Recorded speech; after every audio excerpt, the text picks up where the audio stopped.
All right, folks. It looks like we're live there. So, are we live, Jeff? You'll see it on Facebook, I hope. I don't know. I'm not on Facebook. You don't see it on Facebook, Jess? No. It looks like we're live. Let me just check on Facebook real quick, folks. So, if you're live, we're just experiencing some difficulties here. Let me just look real quick. And yes, we are. We're live on Facebook. Well, folks, it was a rough start, but we got there. So let me Did we get on YouTube? on YouTube. That's a good question. Do you have YouTube up, Jeff? I do, but I don't think we're on it. So Yes, we need we. to get It on. looks like we are. Okay. Yes, we are. I better turn Okay, it but up. I won't be able to see any of the comments from YouTube. So And you are on YouTube. So okay. friends, so that boy, that was a rough start. Jeff normally has this real professional start. Steve, I'm glad you're on here with us. I love your TV program, but let me we'll just skip all our intro that we normally do, Jeff, and go right into the show. And for you That folks, works. what'd you say there, Jeff? That works. Okay. Well, for you folks who don't know Steve Arnold, you can check him out because I've loved his show, and it is Meteorite Man, and he's the handsome guy on the show. So, first, Steve, tell us how you got started doing that program, if you don't mind. Oh wow! There were many dominoes that fell to get that happening. The real catalyst I think was finding this 1,430-pound meteorite, 7 feet 4 inches under a wheat field in Kansas back in 2005, and I remember making a comment. I was a 13-year overnight success. I had been hunting meteorites for 13 years before then, and had measured success along the way. Was doing it I say full time hunting and also buying and selling, and so in the business, and found that big meteorite, and that just set off some things up. Um, on a local news station, and the Weather Channel picked it up, and then NBC Today show wanted to interview me, and it led to just some other um, meteorite exposure, and then which went to the LA Times, ended up on the front page of the LA Times, and a TV producer in Hollywood was reading her paper one morning and went, "Oh, meteorites! Maybe that would make a good TV show." And so we had done, we being my buddy Jeff Notkin and I, we had done several other guest appearances, like little 8-minute segments on shows and that kind of thing. But and we did a Travel Channel, a 30-minute show with them, and it it's kind of like I tell people, if it's your idea, it's a bad idea. If it's their idea, it's a great idea. And so it was her idea, so it was a great idea. So that's what I tell everyone. If you want to get on TV, all you have to do is make it someone else's idea. Okay. Well, it was a great show, and it was what did it run like 2 or 3 years? We did 3 seasons, 23 episodes. Now it lives on YouTube kind of in the lower quality format, but just a few weeks ago, Curiosity Stream just started carrying it again on their Dust Yes. channel. So Yeah. all of a sudden, my social media has been lighting up, going, "Oh, saw you on TV last night. Saw you on TV last night." And I do. Obviously, YouTube is a little easier because you can just watch whatever, whenever. But and our content and everything's the same in low definition. But I really encourage people watch it on high def if any way possible, because they're just the scenery and where we're at, it just pops, and so it makes it a better viewing experience. It does because I've caught it a couple weeks ago on Dust, and I guess they have it ever on, I think weekly. And when you're on all these streaming channels, you can find that. So it's really cool. I like the show. And, Jeff, you don't have your YouTube pulled up, so you can't see the questions? I can see it now. Yeah. Okay, cool. All righty. Well, I'm going to go ahead and get started. So you were doing it 13 years before you got onto the TV? Yep. That was a long road, I guess, but you do an excellent job on there, or you did. Hopefully, you'll get back on doing something different. And I follow you on Facebook, so I know you do other things. So we'll talk about that in a little bit. But let's talk about the gear you were using on the show. It looked like you were using the Fisher F-75. Is that correct? Yeah, that um that was in the first 2 years, and then I think the T2 or whatever, the third year maybe. Okay. And then we used a wide range of other things. We used the Yes. Lorenz, used a Polestar Pro. Those were the bigger detectors. So Right. I had a special 18-foot wide coil that went through the Polestar Pro 2. The Lorenz we used in Russia and Moscow, Poland, and then I think partially up in Sweden as well. So, yeah, we've used a variety. In Poland, we used a Polish metal detector. Yeah, I saw that. $50 El Cheapo, but it worked. So sometimes you use the tool in the toolbox that works. Absolutely. Now, when you were using the Fisher products, were you what did you have your discrimination? What were you looking for on the display on that? Were you digging everything or Yeah, it depends. So, meteorites are mostly iron, and some of them are maybe 10% iron with a little bit of nickel, maybe 1% of nickel. Some are all iron, and they are, but they'll have 10% nickel in them as well. But they're all metal. This is a piece of one. This is from Odessa. It's a slice. It's kind of rusted up here a little bit. I just grabbed it. It was laying around here. So all metal. I mean, the magnets, like stick to it. And so basically, you don't want to discriminate out iron. And some detectors are a little better at that than others. Some if they were near the surface, then yes, a little handheld detector. As far as I don't recall, I do think we were digging pretty much everything. I don't recall like hitting silver or gold. Would have stopped to dig that too. That would have made a fun little side trick on a meteorite. It's like, oh, let's just throw away the stupid diamond ring. We're going for real treasure. But yeah, and unfortunately, where a lot of meteorites are, even, I mean, you can be out in the middle of nowhere and you will still find bolts and bullets and all kinds of things. So yeah, it's after a while, based on the shape, or not shape but the size, if a meteorite's a little bit bigger, it gives a better signal in a certain, you kind of know. But so much of that, yeah, I dig everything. yeah, dig everything because it could be on the VDI meter. I guess it could be a negative number if it's got a big chunk of iron in it. So I guess for the folks who are using that type of detector, they they would probably Yeah, want to dig everything.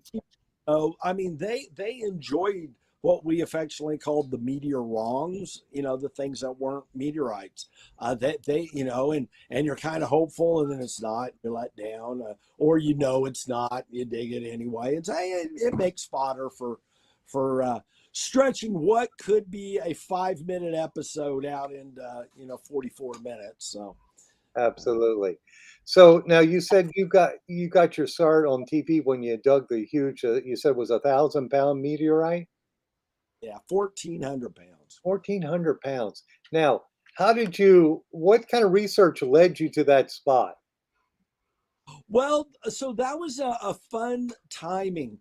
Um, I that was back in 2005, and there's a gem and mineral show in Denver every year in September. And I went out there with my daughter at the time, which she would have been like 9 years old, 8 or 9 years old.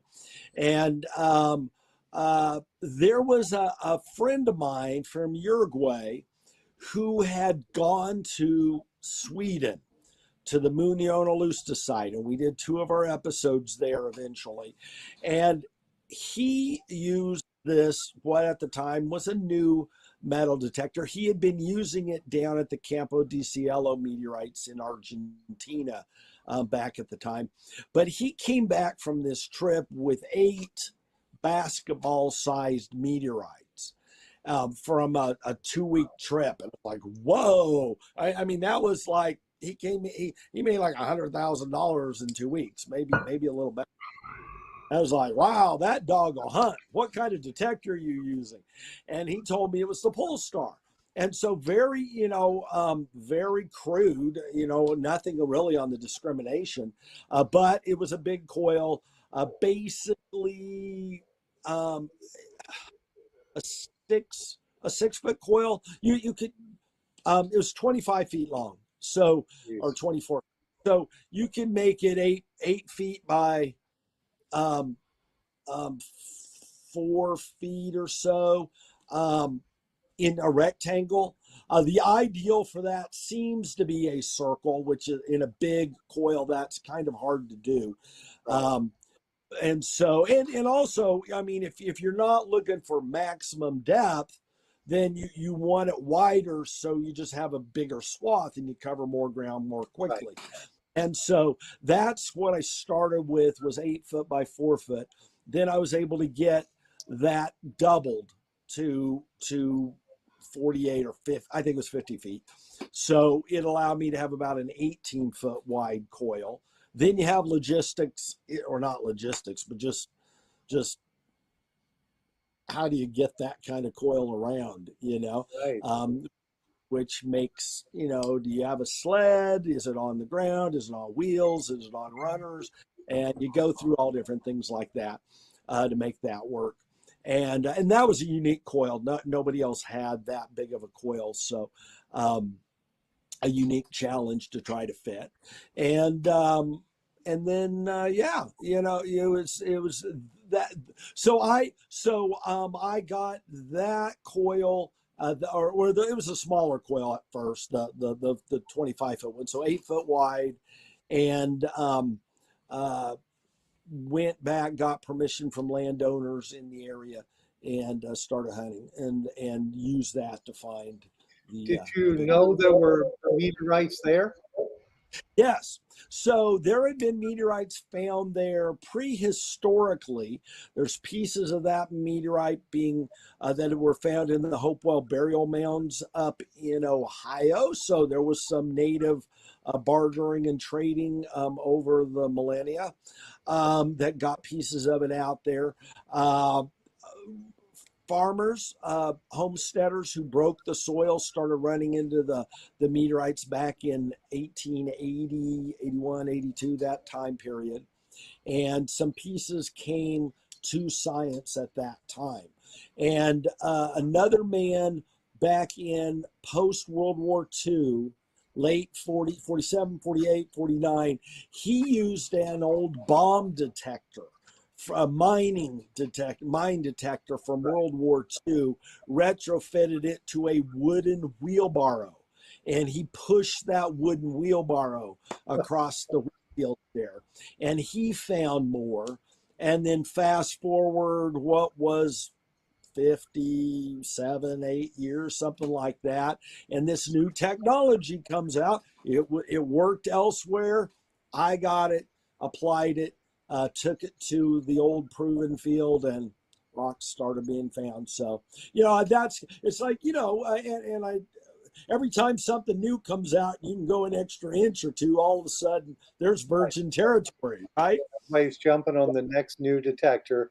That's what I do all day long, is sell detectors. So We have Right. fun at it, and you are actually the first guy we've had on Treasure Talk who's talked about meteorites, and I've always been fascinated by them for years. And I have customers of mine asking me all the time, "Hey, will that detector find a meteorite?" So I know Uh-huh. it's an interest. We've had relic hunters, coin hunters, beach hunters, divers, but we never. You're the meteorite man, so I figured I'd get the right guy for the show, and we're glad you're on here with us. But we're going to get started with more questions that people have sent us, and they're sending them to us live on Facebook too, Steve. And Jeff has hopefully got them on YouTube too. And we'll get started with these. But I always had an interest in meteorites. I just find it fascinating because it's a piece of space rock and it makes its way here to Earth. Now, that 1,400-pound meteorite, where's that at today? It's in a private collection down in Texas somewhere. It pops up at different museums from time to time. Okay. Did you sell that to a private collector? Is that what happened? It was kind of a complicated situation. It was sort of a bartering situation. Yeah, Okay. yeah. Well, cool. That's awesome.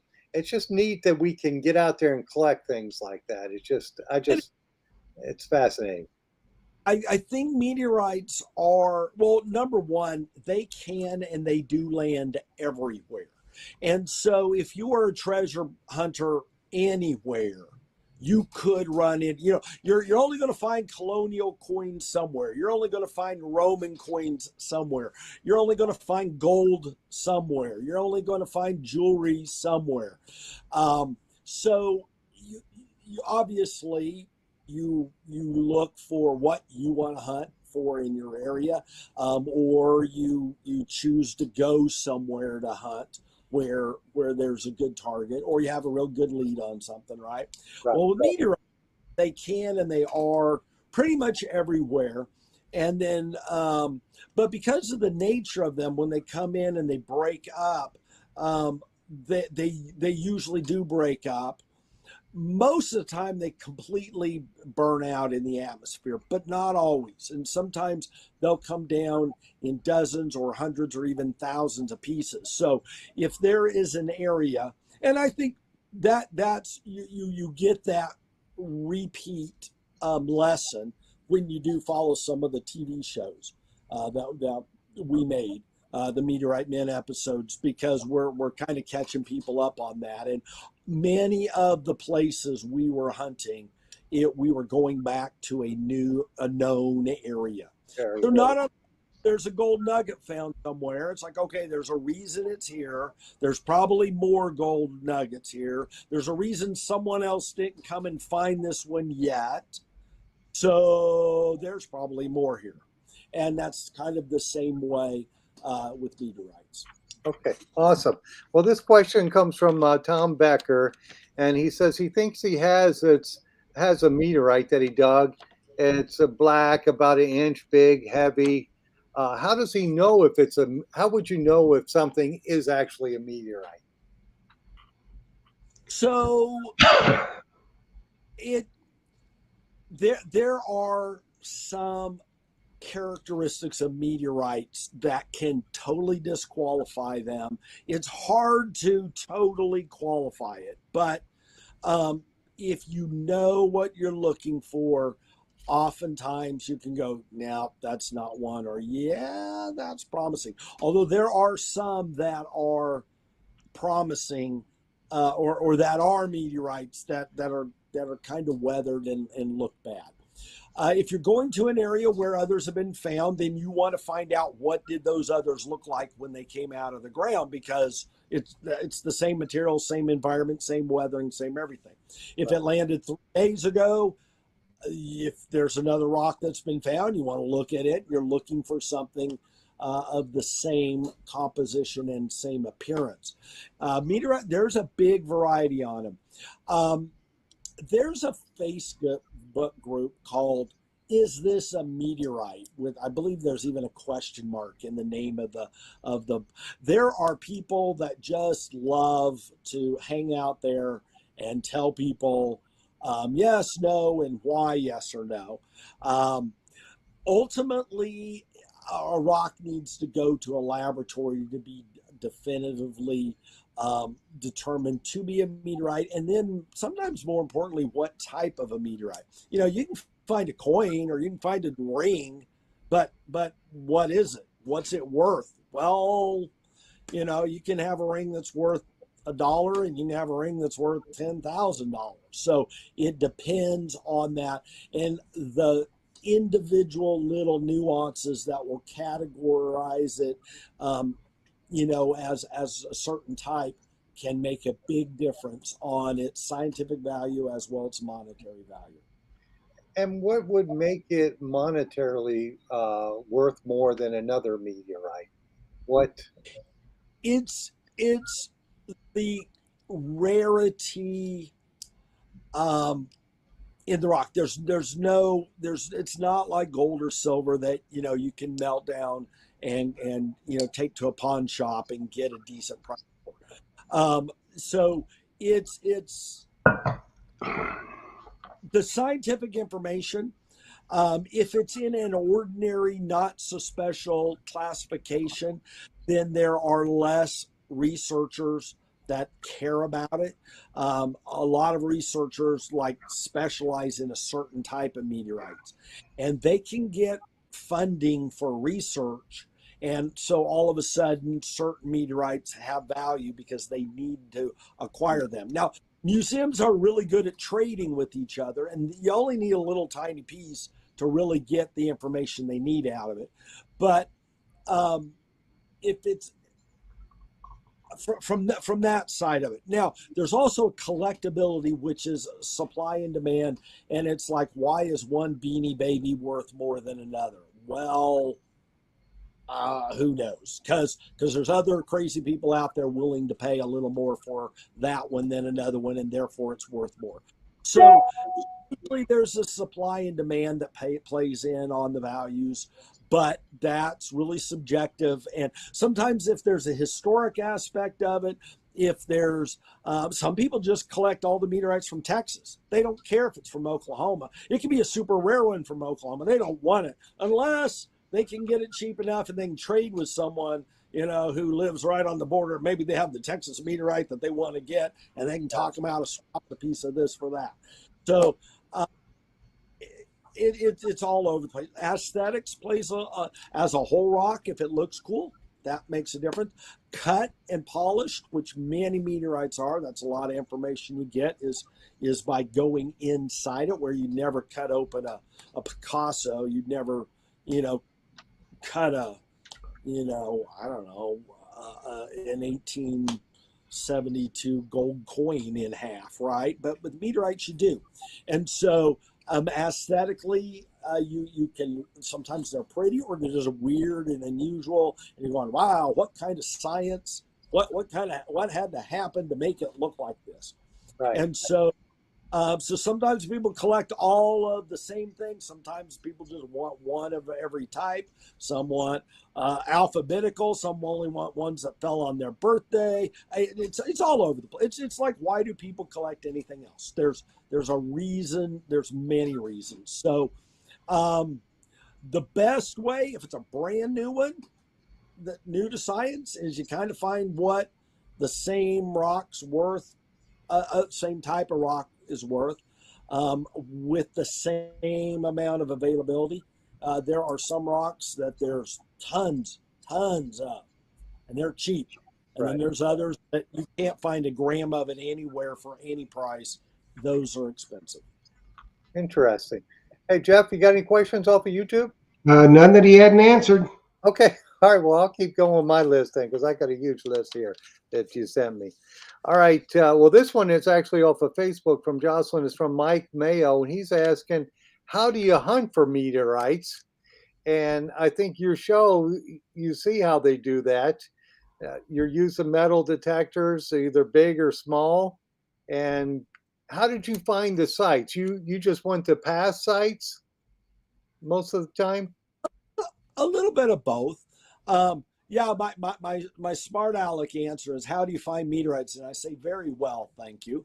But it's you find them where they're at, and that's super simplistic. But there's typically three ways that you can hunt for meteorites. Witness falls. When a fireball comes in, it's a brand new one, breaks up, usually drops rocks in an area. You go to the area and pick rocks up off the ground, or sitting in little holes, or in very, very rare cases, big holes. Craters do not happen, guys. Once every 500 years, once every 1,000 years, there's a cratering event in the world. You're not, if there's a cratering event, it's like World War III. Okay, you didn't see it, and the nightly news missed it. Okay, it's not even Chelyabinsk, that happened in Russia back in 2013. That huge fireball, it burned out 5 miles an hour and just dropped to the ground. There was no crater. So even the largest one we've ever seen, no crater. So you're not looking for a blasted out hole in the ground. Speaking of which, on the fireball ones, I have built a website, Fireball Steve over here. I was going to ask. On YouTube, I have a YouTube channel, youtube.com/Fireball Steve. It's just 10 short videos, an hour and 10 minutes or so. Everything you need to know. If you saw a meteorite tonight, you can go and binge watch for an hour and go out tomorrow and find a rock. That's very niche for the fireballs. Second of all, you can go to where they landed a long time ago. And you can go where you know others have landed, or you can go where you don't know. Your odds, again, it's almost like finding a gold nugget, in Arkansas.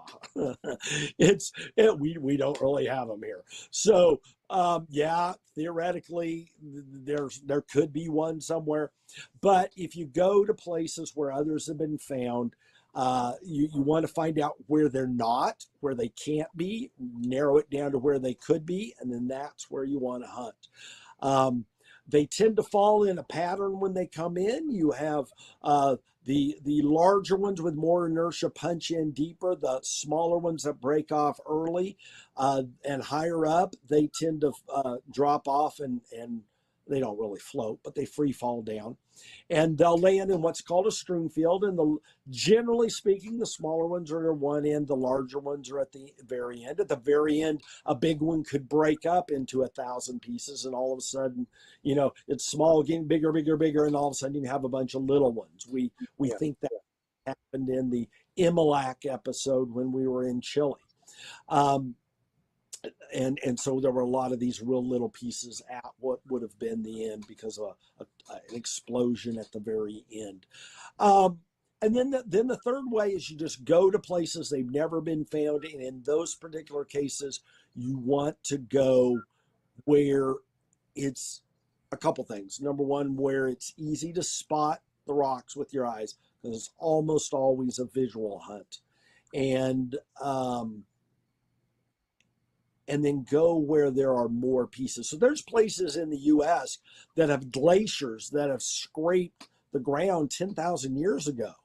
So the only meteorites you're going to find there on the surface are going to be meteorites that are 10,000 years old or less, old being landed on the Earth, 10,000 years or less.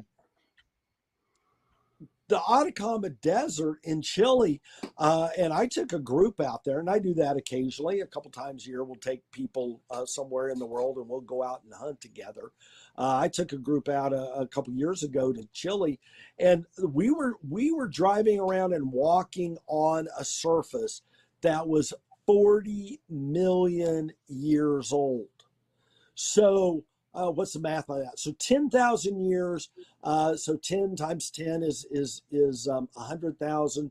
And then 10 times another 10 would be a million. So that's 100 times 40 million. So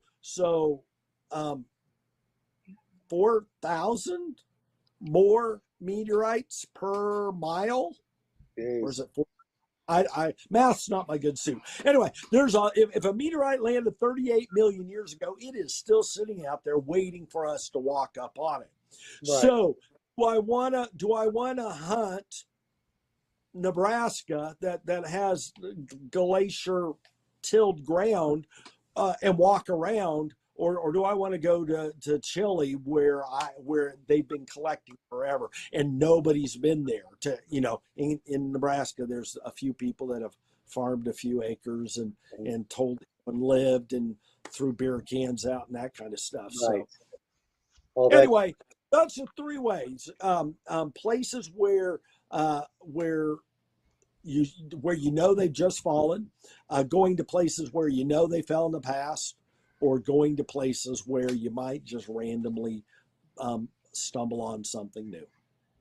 All right. Well, I've got another question here from Debbie. It looks like Krasik Edwards. And she says, where in America are the most meteorites and are they magnetic? They are everywhere in America.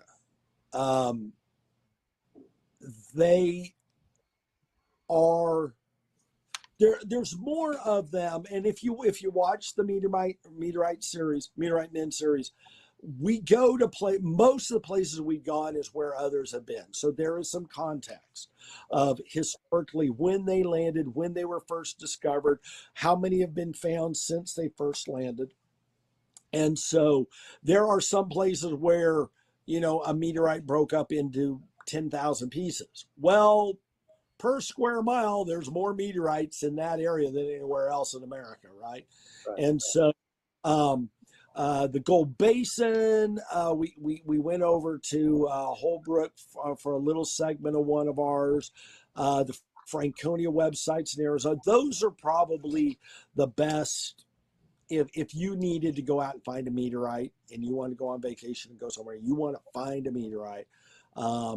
Those are really good places, and then there's some others that are a little better than you're just anywhere.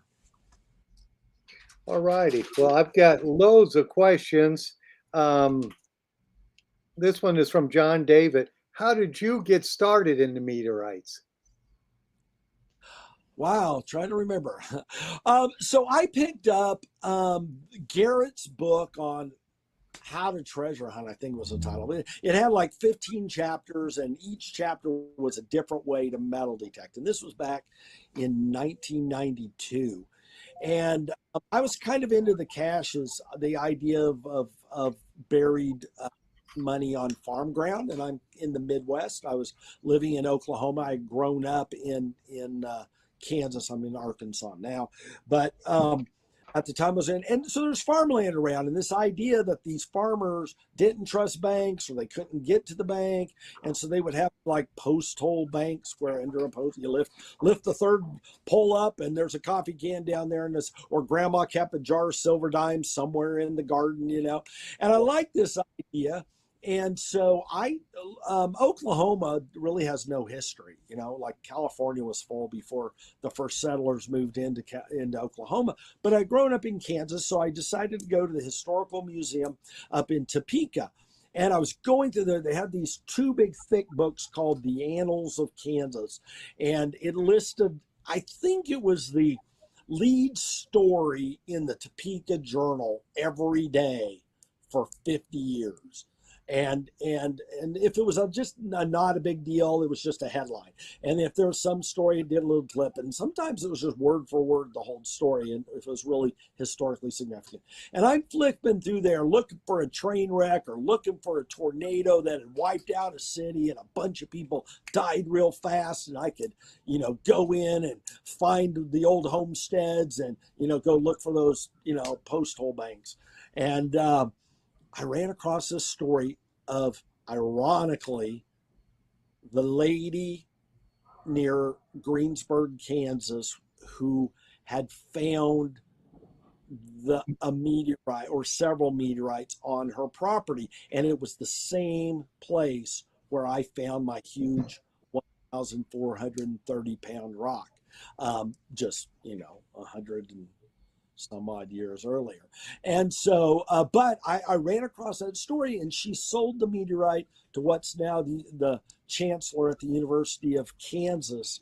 And I went, sold for money in the 1800s? If they were worth money back then, maybe they're worth money now. And I think they've got metal in them. So I went across, that was like the historic library, went across the hall to the normal library and looked up meteorites, and lo and behold, they do have metal in them. And yeah, they are worth some money. And it was like, and then I started seeing that because of kind of the scientific nature of it, there were maps, literal maps with little X's on them showing where the pieces were found. And I learned early on, they break up and there's more. I was like, these are treasure maps. And so I started going back to those sites, and I started hunting, and I started finding meteorites. And I found it was a little easier sometimes to find finders, and this was back before the internet. And so I hung posters up in grain elevators and went and talked to people and, let them know I was interested in buying meteorites. And farmers were pretty smart. I mean, I know they get a bad rap, but I mean, they know their stuff. And a lot of them would find a meteorite, and they knew they had a meteorite, but they didn't have any idea who would want it. And museums and universities usually don't have any money to buy meteorites, or they have a little bit of money to buy, but not much. Right. And so, a lot of farmers, they just had no idea who to sell them to. And so I knew, I knew the market. And so I was like, yeah, I'll buy them. And then the internet came along, kind of ruined that, because, they could, find the absolute, absolute high. Or put them somewhere, yeah. Just put on eBay, and someone will make them a really, really retail offer and cut me out of, not always. I mean, sometimes I still jump in there, but it wasn't when I used to serve that middleman purpose that had a real value, Right. and that went away. And so, yeah. And then I just started, I started making money. I was like, this is more fun than a real job. And so I just kind of stuck with it. And through the years, it's meandered around to doing TV stuff. It's public speaking, taking people out on hunts. I do hunts. I still chase fireballs. I'm a little sucker for them. I chase a lot of them I shouldn't be chasing, but it's like, I got nothing to do this week. I pack up and I'm out an hour later driving across the country. And so it gets in your blood, and Absolutely. So your YouTube channel is Fireball Steve HQ? Yes. Is that what? No, I'm in Fireball Steve headquarters here. So okay. this is my setup here, where I do some of the research. And in theory, originally, my headquarters here was so when there's a fireball, if there's a local, and I'm still open to it, but we've had a really dry last year or two. The idea, especially with my new YouTube channel, is that if there's a fireball that comes in, I reach out to the local media and say, hey, you have a news story, and they usually know about it because the chatter, erupts on their channels, and they have an obligation to provide news for what their people are screaming for. And when people, it's like, did you see that? Did you see that? Did you hear that? And there's a lot of buzz about it. And then I can come in and say, hey, you had a fireball. You obviously know if you need, someone to interview for your news stories, I'm here. And if you want, these things are worth a lot of money often, and you have locals that probably should find them. I can help them find them, And so my resources online are free. And then I try to do that. So you're hearing my not used enough Fireball studio. Yeah. Okay, awesome. All right. So Samuel Philip Ormus says, have meteorites ever had platinum? As platinum is, he's saying it's magnetic, but do you ever have precious metals in the meteorites? Not really much. And I'm cynical when these high-tech billionaires say, oh, we're going to go out into space and wrangle an asteroid and mine it for all its valuable resources. You know, I don't know what the math is, but you can say, you know what? You could go to Mount Everest and harvest the rock for rock road. Do you know what? Do you know what a dump truck full of rock goes for? Mount Everest is worth like $500 trillion. All we have to do is go to Mount Everest and pay all the debt off for all the world, and we're all going to be. Or we can go to space and wrangle this huge asteroid and do what with it? And like, yeah, okay. There's a lot of dump trucks full of Mount Everest. There's a lot of rare stuff in space, but there might there like in this rock from space, it's from an asteroid, there's a lot of metal in it. I don't there might be a fraction of a penny's worth of you know, I don't know, maybe you could make, I don't know, paper clips out of it or something. So I don't know what a box of paper clips with, but yeah, okay. But no, don't. They're not going to be worth anything but what the value of a paperweight or a doorstop is, Okay. unless you're going to. Go ahead, Jeff. We got a question from YouTube from Awesome. Shannon Bortner. If you see a fireball in your area, how do you determine where it landed? Go to fireballsteve.com or YouTube, and there's an hour's worth of stuff. There, but practically, the long answer, and what you'll get over there is that we usually get eyewitness reports, whether you saw it, other people saw it, or you can be asleep and people are going, "Oh my God!" Now, if they're in your neighborhood, first thing you have to understand is eyewitness accounts are horrible, horrible. Ask any trial lawyer. You know, they love to dissect and destroy eyewitness accounts because they're wrong. And people think they see one thing and it's not what they see. So it could be something really small that burned up. It could be a piece of rocket or satellite junk that's falling back and it's not worth chasing. Or it could be a meteorite, but it could be hundreds of miles. People will swear on their mother's grave. I mean, they will go out and spend hundreds of hours hunting a field because they saw it land on the other side of the barn, and it literally landed 200 miles away. People are picking up the rocks 200 miles away, and they are still out in the field looking for it. Optical illusions are horrible. It looks, you can stand under a tree. It looks like the moon is stuck in the branches of the tree. Right. It's not. No. It's a long ways away. So you have to triangulate. You have to get other people's eyewitnesses. And the American Meteor Society, amsmeteors.org, is a clearinghouse. If you type what was that in the sky, the first Google will send you to AMS to report it. Or to find out what other people have reported on it. That's like the only thing out there.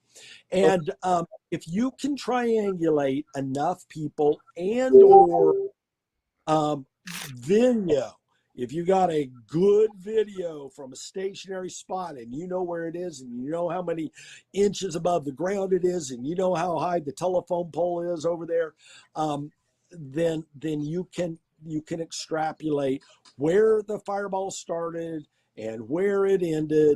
And then also now there's the GOES satellites that report lightning. So if your weather, every time lightning strikes, it's because a satellite over the equator saw the flash and it reports it. It picks up fireballs too. So that helps. There's a sonic boom that's created when the rocks come in. Seismographs can help triangulate that too. So there's multiple ways of narrowing it down, but basically you want to find out where it ended, and then usually a little bit before the fireball went out is where the rock started. Then there needs some calculation with wind. Wind can adjust it. Then often what's the easiest is when someone intentionally or accidentally finds a new one, boom, All right, now you know there's others somewhere nearby, and Absolutely. it might be at the very edge of the perimeter, or it could be dead in the middle, and there could be meteorites all around. But you want to start looking around that area for other pieces.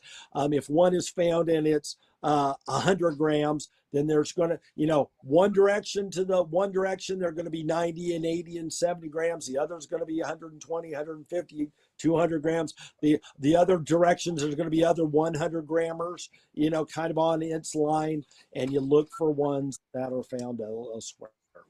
Okay, well, go ahead, Jeff. It's about time to do the giveaway. You got the phone numbers ready? Do I have to do something?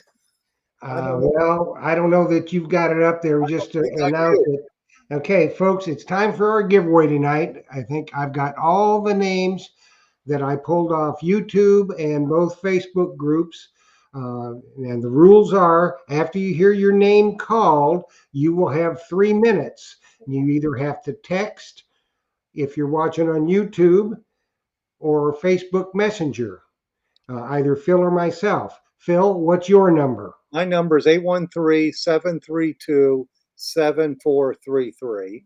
Mine is 850-545-1651.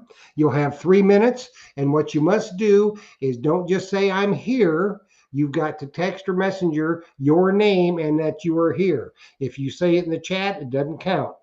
We got to have it those two ways. So you'll have 3 minutes.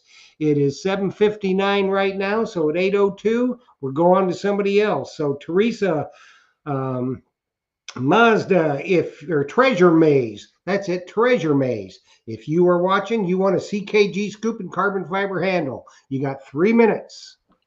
Yes, and for you folks who don't know about the CKG scoops, we just started carrying them at the shop. So we've got a full range of all different size scoops that you might want to come in and check out. And with that, Joe, Jeff, I'm going to keep going on my list here. I get a little confused. Rodney Scott had asked, and a couple people have asked a very similar question. Are some meteorites dangerous to touch? And then Len Epstein asked at the same time, are they radioactive? So he's licking his meteorite. I think they're okay. Yeah, no, they're so you've got the rock. It's pretty inert. It's been just floating around space for a few billion years. It hits the ground. It's been burnt, melted down. Usually 95% of the rock ablates away. So you're just kind of getting the inside core, like the Tootsie Pop center of the Tootsie Pop. They're fine. They're fine. If it was brand new and fallen, you might not want to get your oily fingers on it. There might be a little bit of value, but yeah, you're fine. Okay, and then the other question is it common? This is from IB Neal, and he's asking: is it common for them to fall in the woods? Would they catch the woods on fire? Great question. Yes, they fall in the woods, and no, they don't. Fireballs burn out 5 to 10 miles up in the air. And that's part of the optical illusion. If you see one come all the way to the ground, it's 100 miles away. Now if you're within several miles of it, it burns out 5 to 10 miles up. So you'll see it burn out right above your head. And then it still keeps going sometimes in dark flight a little bit. So it's not, they never ever, a cratering event once every 1,000 years or so, yes, will come to the ground with so much force that there's going to probably be some oxygen burning along the way. That's what you see with the fireball. It's the air, the oxygen burning, not the rock. Rocks don't catch on fire. They create the friction, and the friction burns the oxygen. So no, they never ever hit the ground on fire. They never leave a burning spot. That's Hollywood. Hollywood does that. Yes, absolutely. All right, so let me keep going down my list while Jeff is waiting. Did we get? We got him. We got the winner. Oh, awesome. All right, well, congratulations to the winner. Now, this question comes from Aggie Hall, and she's asking, is there a company that grades meteorites? No. Okay. There are scientific institutions that have researchers that will classify a meteorite. So they'll do the test, um, and verify, yes, it is a meteorite, and they determine what type it is. It has to go before a peer review of other researchers who go, yeah, that it fits there. And then the nomenclature committee of the Meteoritical Society has a team of people that do the peer reviewing on the research, the other scientists who's submitting the data to them. And sometimes they do a write-up and do like a nice little paper on it, even before they submit it. And then oftentimes there's more papers that are done afterwards. And so then they give it an official name. Typically, it's the nearest town where it was found. If it's in a region where a lot are found, they'll sometimes assign a number to it. So they'll have a moniker, a 3-digit, and then they assign it. So it's not like a commercial, like NGS will grade a coin or whatever. This or in the line of classification. Okay. And then Len Epstein is also asking, are meteorites all black, or do they come in different colors, or how does that work?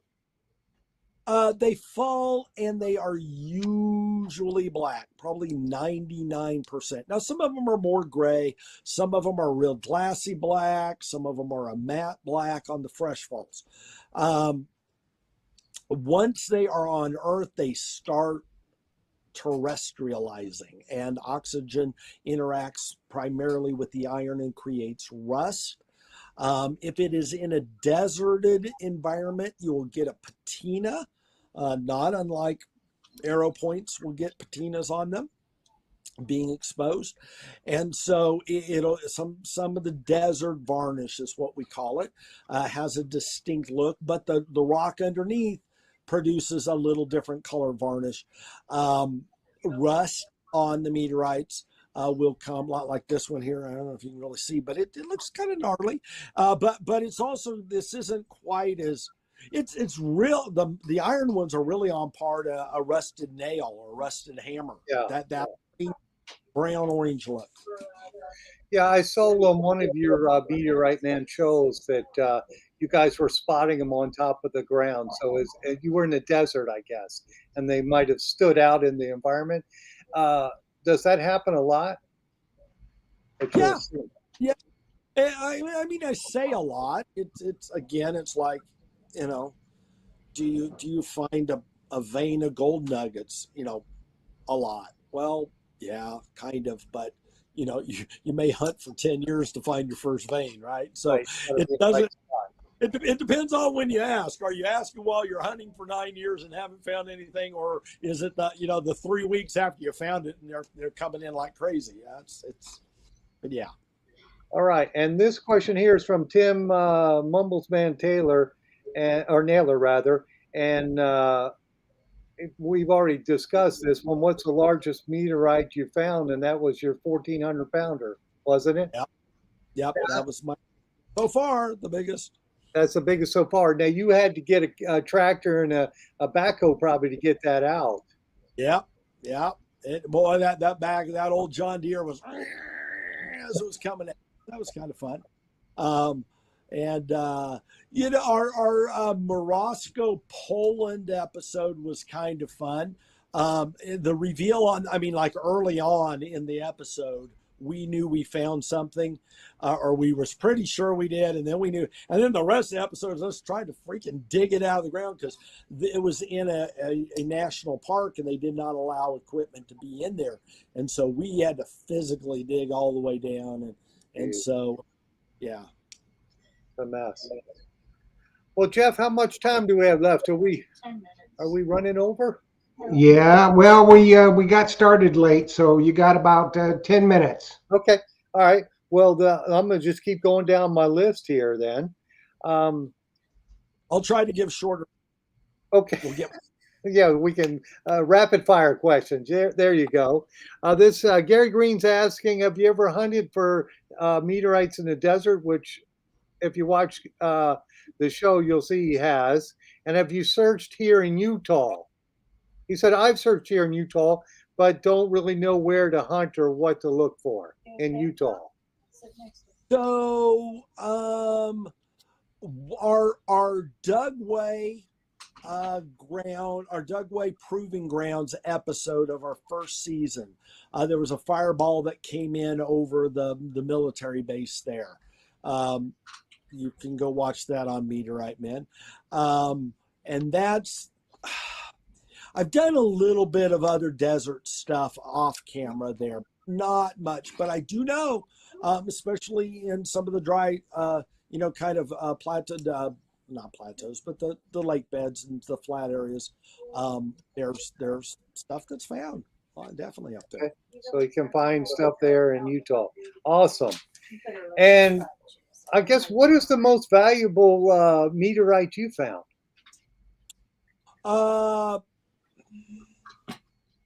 Well, the real big one probably would classify, but as far as value price per gram, I found a cantaloupe sized rock here on a hunt down in Chile 3 years ago. So there was a group of us, there were 8 of us that flew down there, and we went out for a couple weeks, and I found this rock that's probably, I'm cutting it up and I'm selling smaller slices of it, but it's a $50 a gram rock, and it was a little over a kilo. So this is a $50,000 rock.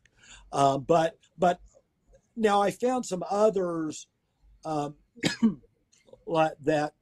are, well, no, that's probably it. I mean, like in our pilot episode, we talk about the ones that we found that had the gemstones in it, and those sell by the carat, in thousands of dollars a carat. So, but yeah, I think $50,000 cantaloupe size one is and I've sold a third of it. So it's slow. I'm slow. I could have dumped it real fast for less, and sold it to someone else who would have cut it up and retailed it. But I'm taking my time with it. Well, that's cool. It's neat that they have value to collectors. It's just a cool thing. And most people, if they pick up a rock that's magnetic, or they pick it up on their detector, they need to look real hard to make sure it's not meteorite. Right. That's the thing. And using your YouTube channel there, Fireball Steve, they could get some information on that. Right. And so basically, there's not a shortage of information. The Fireball Steve really was intended for people who don't even know how to spell meteorite. They just saw one. Oh my God, I want to go find a piece of that. What do I do? I wanted to have it accessible, and the idea is that if one comes over the area, and there's one person that hunts, they might find it. But if 100 or 500 people are out there hunting and they know what to do, the odds of something being found are a lot higher. Yeah, that's awesome. So, Jeff, you have any questions off of YouTube, buddy? Nope. I kind of left you in the dark there, but I just had a guest come in here. Or wait, did I go the wrong way? Am I going the right way? Oh my God! Look at that. That's Hambone. Hey, Hambone. I'm gonna be Hambone because I'm gay racist. She's not going to be Hambone anymore, she says, because she's Why getting. not? That's my granddaughter. She snuck in the back door while we're sitting here.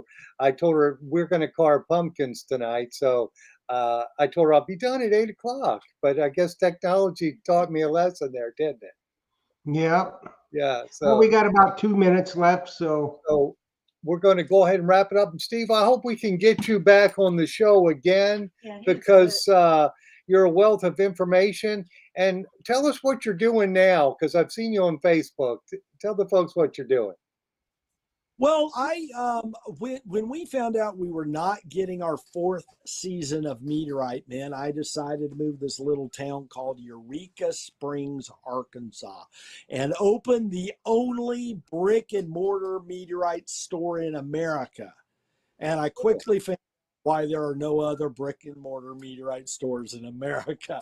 And so, but moving to town, I got to meet a lot of, it's a real quirky town and really fun, eccentric people living here. And it seemed like everybody had a ghost story.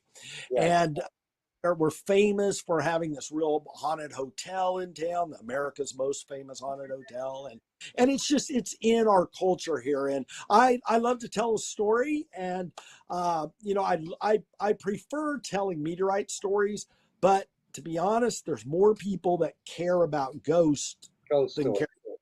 Yes. And it's all telling stories and trying to be interesting and intriguing and engaging. And so 6 years ago, I started with a couple friends a ghost tour business.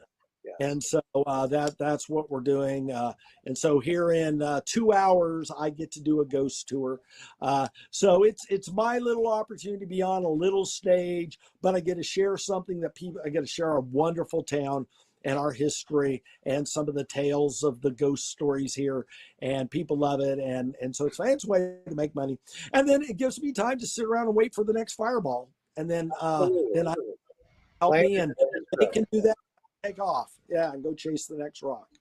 Well, Steve, thank you. And if you're in Eureka Springs, be sure to check out Steve's ghost tour, because I think that's pretty cool. Haunted, Friends on haunted, Facebook. Pardon me, I couldn't hear you. Haunted Eureka Springs is the name of the. Haunted Eureka Springs. Awesome. Well, I want to thank you, Steve, and thank you, Jeff, and thank you, Jocelyn, for handing me the questions. And I don't think we got through 3/4 of them, but we got a big chunk of them out of the way. And we'll probably ask you to come back in the future if you don't mind. Love to, yeah.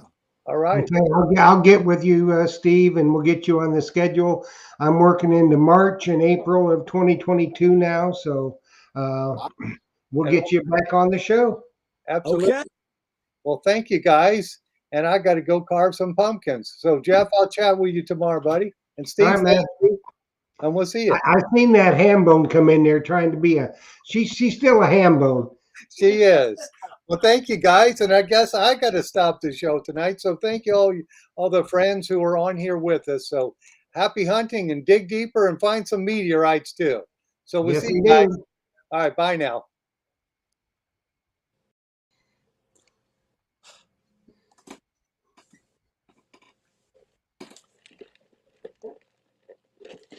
I guess that's a wrap.